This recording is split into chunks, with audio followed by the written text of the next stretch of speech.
Hey everyone, welcome back. In this lecture, we are going to learn how we can develop our own Apex REST. So here is a use case for you.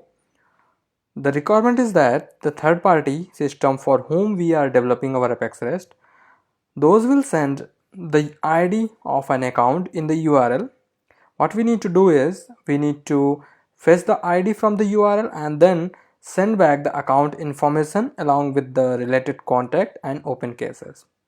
So what all information we need to send is, for the account we need to send like name, industry, rating, phone, fax and description. And for the contact we need to send the first name, last name and email and phone. And for the open cases we need to send the case number, the subject of the case, what the description is, what is the status and who is the owner of that case. So this is a very simple use case where we need to send the information. That means our third party system will be sending us a GET request because they wanted to get the data, and then we need to send that this information to the third party system. So let's quickly start developing this. This is our environment where we are going to complete this course. This is a brand new environment I created for this purpose of this course. Let's quickly start creating a class here. So we are here in the class section. We need to create a class. Before we create a class, I do have a test user credential. I already created this user for you so that you all can log in and you can use or you can access the code here. So now let's quickly start with that. What we need to do is we need to create a global class. We will say that global class, and we are going to name it as account manager because we wanted to play with the account. And then we have got this is a class, it's basic or simple class structure. Now let's quickly save this. We saved this information. The first step is to annotate the class using at the rate rest resource. So that is what we are going to do here, rest resource. And this was accepting one parameter, that was URL mapping. And this is accept, like what we want to do is, let's say that we want to say account version 1, and then let's make the changes like this, version 1 account, and then put an asterisk here. Why we are putting asterisk? Because we can accept anything after this asterisk. That's why we are putting asterisk here. So we are getting URL mapping. It should be, yep, like this. Yeah, that's correct. So now we created a class. We provided that we wanted to say that this is a class with this URL.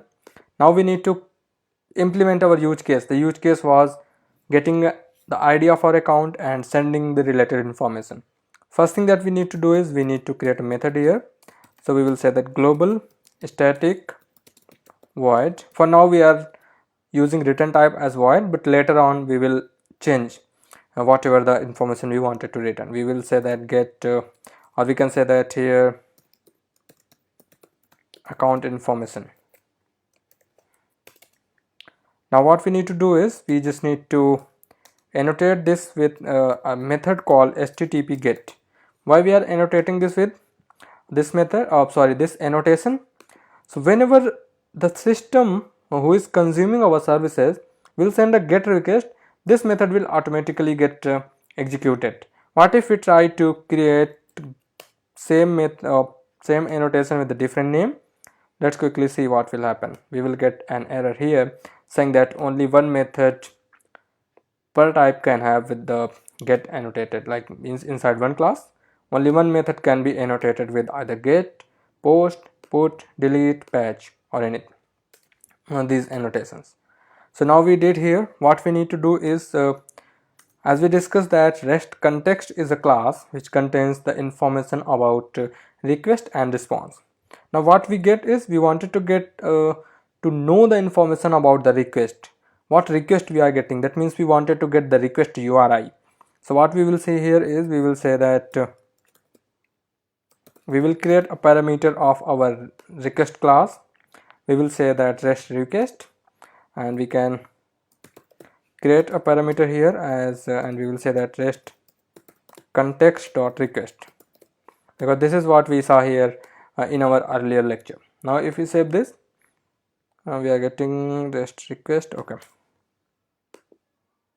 now we are able to save our request. Now inside this particular class, what all we will get, even if we wanted to use this, we can use some here, like let's say that REST request class in Salesforce. We will get the first link, we can open this, and then we can see what all methods are available for us. Even we can if we want, we can put the debug for that to see what all we are getting here.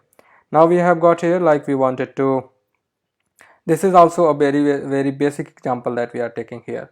So even we can copy this, and then because even we are dealing with that thing, we will copy this, and we can go to here. But our main purpose was to get to know what all methods we do have here. So we have all these methods that we just discussed even in our previous lecture.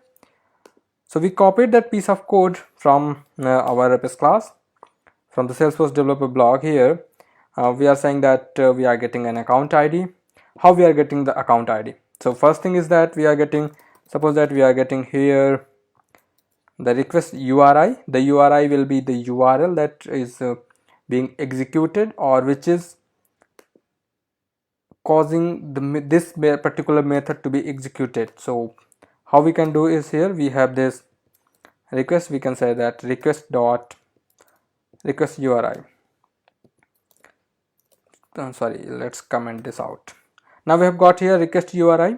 Now what we want here is, we want to get the parameter, how user will first thing, let's say how user will be sending a request. User will be sending request like this, version 1 account, and here it user will be sending the ID like this 001, and there will be some kind of this kind of ID. Now we need to get this. How we will get this? We have two methods inside a string class method. We do have a method called substring after. So how we can use this? Inside this method, sorry, inside this variable, we are storing our Apex class. How we can do that? Sorry, our URL. How we can get this is, we can quickly say here dot substring after which we wanted to get the data after this. So whatever the data user will be sending after this particular, or we can say that after last. Why? Because this is the last thing that we wanted to, this is the last forward slash, after that we wanted to get the data. That's what we said here, substring after last forward slash. Now let's try to save it. Yeah, we are good. This is how you can get the ID of our account record. Now as we have ID of our account record, what we can do is, we can make a query on account record, and then we can return the related objects as well. So what we can do is, let's quickly put here record on. Why we are using list to store a single record event? Because we don't know either user is sending a correct ID to us or an invalid ID. That's why we are using account here. So we will say that account list, and now what we wanted to store here is, we wanted to store account ID, its name, then we have got rating, industry, description, phone, and fax. These are the fields that we wanted to return from our account record. Now we have got a filter here. We can say here, let's quickly put from where we wanted to return, from account. What is the filter? We are saying that where ID in this particular variable, whatever we are storing the ID after getting from the URI. That's now what we have got here. Now even we wanted to return related contacts as well, we wanted to return related cases as well. How we can do that? As we know that case and contacts both are related with accounts, what we can do is, here let's quickly say here list of contact, we can say that contact list, and we can put a query here on contact object saying that contact name, first name, last name, email, phone. These are the things that we wanted to send for an account, sorry, for an contact here, for all the contacts. Now what we can do here is, we can put a filter saying from contact but here we wanted to send as like what filter is there. So we can say that here account ID, because contact and account are related with each other with the help of a lookup field, and the API name is account ID. We will just walk through, I will quickly walk you through here. For now, let's quickly put here. Now we have got contact information, we have got account information as well. Let's quickly see about the fields that we are talking, or the relationship. To see the relationship, we are here on the contact, and let's quickly get to the fields of the contact object we wanted to see here. If you see here, this is a lookup field of account, and the API name you wanted to check here is, we can see here it is a even we see that it is a account, there is nothing which is saying that account ID, but yeah, the backend is stored as account ID. If you wanted to see here, let's quickly open any one record for account. I will open this and then I will show you. So I am using one extension which is displaying the account, which is actually displaying the API name of all the fields. So if you see here, this is an account ID. Now in the same case, we can talk about the case as well. We can open this case, or sorry, any single case, and then we can open this. Let's quickly open this case we have got, and to check the API name, you can see here account is this. What we need to do is we just need to click here, and we will see the ID for case is also, sorry, the API name for the case is also account ID. So we are going to just again make a query on, and this time this query will be on case. We will say case list, and we will make a query here saying select ID, case number, subject, description, status, and owner name. We wanted to display our owner name as well. Now we need to say here from which object we want. We wanted to get from case. What is the filter? The filter is where account ID in the ID that we are getting from the URL. So we have got this ID here, and we are done. Now what we did is here, we get the request. From the request, we extracted the account ID that we wanted, and then we are making the query on all three objects. We are not using inner queries. Even if we will use inner query, we will get we need to execute 3 SOQL query, even it will count 3 SOQL query. That's why either we make this way or we make the use of inner query, both will count as a 3 SOQL queries. That's why we are making in a separate query. Now we also need to return this information to the user, to the system which is actually consuming our API, or which is actually responsible to execute this particular account information method. How we can do that? We can use we can leverage the information, or we can say that we can leverage the benefit of wrapper class. So how we can use that? Let's quickly say here we are going to create one more wrapper class. We will say that global class, and we will say here account wrapper. Wrapper class is a nothing, it's a class as well, which contains the information related with to either connected or related or unrelated objects. So here we are going to create information. We wanted to store account information. So I will say that account record. This is one parameter. Let's make it as a global, and then I'm going to create one more. I will say that global list of contact. We'll say that contact list, and then we are going to say that global list of cases. So we will say here case list.